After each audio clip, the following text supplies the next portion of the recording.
అందరికీ నమస్కారం.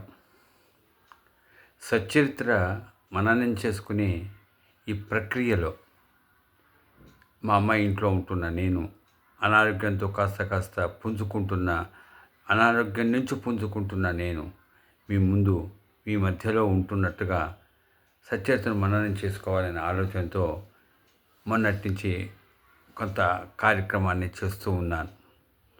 ఈరోజు ఒక విషయాన్ని మీ ముందు నేను మననం చేసుకోవాలని ప్రయత్నం చేస్తాను. హైదరాబాదులో మూసారాం బాగులో శ్రీమతి సాయి కళ్యాణి వారి భర్త లాయరు చంద్రశేఖర్ గారు, వారిద్దరూ కూడా సచ్చరిత్రను నిరంతరం మననం చేసుకుంటూ ఉంటారు. ప్రత్యేకించి సాయి కళ్యాణి గారు సచ్చరిత్ర మణమ్మ గారు రాసినటువంటి పుస్తకాన్ని వాక్యం చాలా ఎక్కువగా గుర్తు చేసుకునేటట్టు చాలా ప్రయత్నం చేస్తుంది. అలాంటి ఆ తల్లి పొద్దున నాతో ఫోన్లో మాట్లాడుతూ ఒక ప్రస్తావన తీసుకొచ్చింది. ఆ విషయాన్ని మీ ముందు నేను మననం చేసుకుంటా సచ్చరిత్ర గురించి. అది ఏమిటంటే, దాసగణ మహారాజు ప్రయాగకు వెళ్తాను అంటే ఇక్కడ లేదా ప్రయాగ అన్నారు. మరి అదే గయకు వెళ్తానంటే నీకంటే ముందు నేను వస్తాను అని చెప్పారే సాయిబాబా శ్యామకు. ఎందుకండి ఈ రకమైనటువంటి అంటే తేడా ఎందుకు? అంటే దాసగణ మహారాజు మరి గయకు పోతానంటే వద్దు ఇక్కడ లేదా ఆ ప్రయాగ అన్నారు. మరి గయకు పోతానంటేనేమో నీకంటే ముందు నేను వస్తానంట అన్నారు ఎందుకు? అంటే శ్యామకు ఒక రకంగా, దాసగణకు ఒక రకంగా చెప్పారు కదా. దీంట్లో ఏమైనా విశేషమైన అర్థం ఉన్నదా అని అడిగారు. అమ్మ, లేదా మిగతా అందరికి కూడా నాకు కొంత ఉన్నటువంటి పరిజ్ఞానం అన్నానండి, ఇలాంటి వాళ్ళ సాంగత్యంలో తెలుసుకున్న విషయాన్ని గుర్తు చేసుకుంటున్నాను. అదేమిటంటే, మన దేశంలో ఆధ్యాత్మికతలో కొన్ని క్షేత్రాలకు కొన్ని ప్రాధాన్యతలు ఉన్నాయి. సచ్చరిత్రలో సాయిబాబా ఎలాంటి వారంటే ఆ ప్రాధాన్యత, దానికి కొంత విలువ, ఆ క్షేత్రాన్ని దర్శించుకున్నప్పుడు నీ అనుభవం కలగాలో దాన్ని నీకు కలిగిస్తాడు సాయిబాబా. ఇది మనం గుర్తుపెట్టుకోవాలి. దానికే నేను ఇప్పుడు గుర్తు చేస్తున్నది ఏంటంటే, ఇప్పుడు సాయి కళ్యాణ్ గారు అడిగిన ప్రశ్నకు సమాధానంగా, అంటే దాని గురించి మననం చేసుకుంటూ, గయా అనేది పితృదేవతల స్థానం, కాశీ అనేది శ్మశాన స్థానం, అంటే యథార్థ స్థానం. అదే ప్రయాగ మాత్రం గురుస్థానం అండి. కాబట్టి గురువు స్థానమైనటువంటి ఆ సంగమం ఏదైతే ఉందో, సరస్వతి, గంగా, యమున 3 నదులైనటువంటి ఆ స్థలంలో ఎక్కడెక్కడి నుంచో వచ్చి గురువులు స్నానం చేసి వెళ్తారు. గయకు వెళ్తున్నాము లేదు ప్రయాగకు వెళ్తున్నాము అంటే మన దృష్టి అంతా గురువుల యొక్క పాదములకు నమస్కారం చేస్తున్నామనే దృష్టితోనే ఉండాలి. అది గురుస్థానం. అది ఏది? ప్రయాగరాజ్. అందుకనే దాసగణ మహారాజ్ అనేటువంటి వ్యక్తికి సాయిబాబా మీద ఉండే దృష్టి, చాలా విషయాలను మీకు నేను గుర్తు చేశాను. దృక్కు వేరు, దృష్టి వేరు, ధ్యాస వేరు, ధ్యానం వేరు. కాబట్టి సాయిబాబా మీద దృష్టి ఎలా ఉంది అంటే, అప్పట్లో ఆయన నాకు గురువు, ఆయన నాకు సద్గురువు అని భావిస్తున్నాడు. ఏమడిగాడు దాసగణం? బాబా, ప్రాణం పొయ్యే లోపల ఒకసారి ప్రయాగకు వెళ్ళి స్నానం చేసి వస్తే బాగుంటుంది, పుణ్యం వస్తుంది అంటారు కదా, మరి నేను వెళ్తాను బాబా. ఏమిది ప్రయాగ కాదా అని పాదాలు చూపించారండి.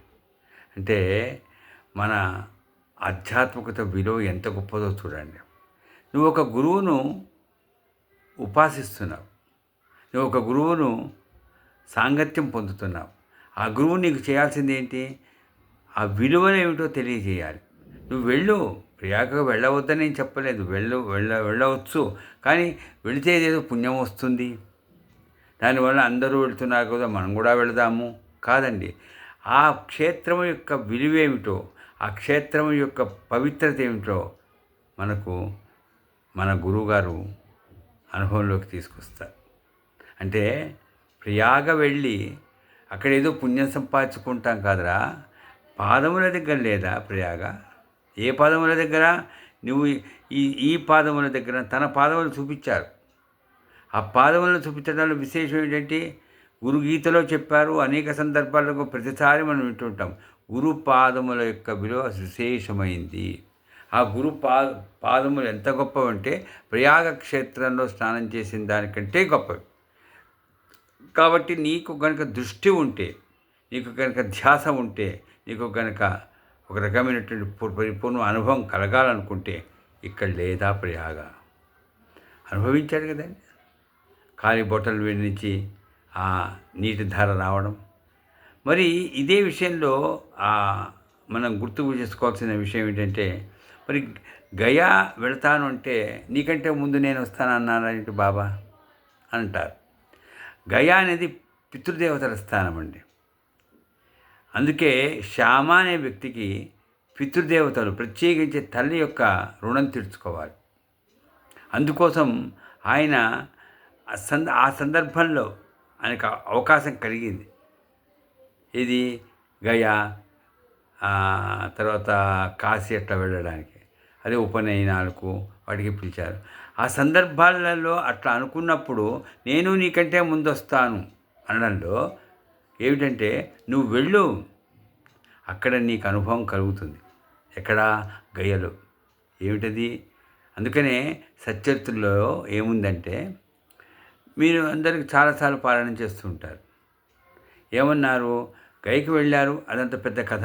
నేను చెప్పే కదా 10-15 నిమిషాలలో కాసేపు రోజు మార్చి రోజు కాస్త గుర్తు చేసుకునే అవకాశం కల్పిస్తున్నారు మీ అంత పెద్దలు. అందుకోసం గుర్తు చేస్తున్నారు, ఎక్కువగా వివరంగా చెప్పే ఆలోచన కాకుండా. గయకు వెళ్ళిన తర్వాత ఆ రూములో ఏం చూశాడు శ్యామ? మాధవరావు దేశపాండే ఒక ఫోటోని చూశాడు. ఆ ఫోటో ఎవరిదండి? సాయిబాబాదే ఆ ఫోటో. కానీ ఏమని చెప్పారండి? ఎవరు ఆ పురోహితుడితో? ఎవరు? శ్యామ. మా అమ్మ నాకంటే ముందొచ్చిందే అంటాడు.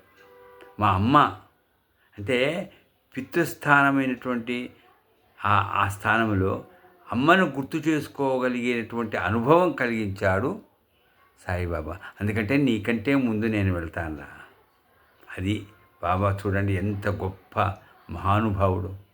అది అంటే మనం శ్రీశైలం వెళ్ళినా, భద్రాచలం వెళ్ళినా గురువును దృష్టిలో పెట్టుకొని వెళితే మనం పొందేటువంటి ఆధ్యాత్మికమైనటువంటి ఆనందం కాదండి, ఆ క్షేత్ర మహిమ, ఆ క్షేత్ర విలువ మనకు అనుభవంలోకి వస్తుంది. కాబట్టి సచ్చరిత్రలో దాసగణ మహారాజును మరి ఎందుకు వెళ్ళనివ్వలేదు కాదక్కడ.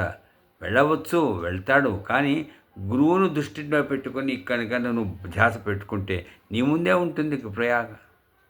అందుకని చెప్తా చూడండి, పండరిలో విఠలుడు అక్కడే ఉంటాడా? నీ దగ్గరికి రాడా? అక్కడే ఉంటాడా ఆయన అన్నాడా లేదా? బాబా వచ్చాడు కదా, తెలుసు కదా మీకంతా. మరి అట్లాగే ప్రయాగలో ఉండేటువంటి ఆ నదీ సంగమం ఏదైతే ఉందో అది వస్తుందా నీ దగ్గరికి? కాదు, దృష్టి పెట్టుకో, ధ్యాస పెట్టుకో. ఆ ధ్యాసలో నీకేమొస్తుంది? అబ్బా ఎంత ఆనందం పొందాడండి దాసగణం.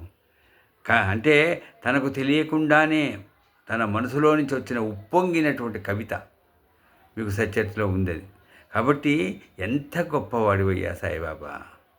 ఎక్కడ ప్రయాగ, ఎక్కడ షిరిడి. కాబట్టి షిరిడిలో ఉన్నా, బాబా దర్శనం చేసుకుంటున్నా ప్రయాగకు వెళ్ళలేదే అని దిగునక్కర్లేదు. ఆ ప్రయాగ, ఆ గురుస్థానం, ఆ గురువు యొక్క పాదముల వద్ద ఉండేటువంటి ఆ పవిత్రత, ఆ శక్తి ఏమిటో తన భక్తులకు, తన శిష్యులకు అనుభవం కలిగించేవారు సద్గురు సాయిబాబా. అదేనండి సచ్చరిత్ర గొప్పతనం.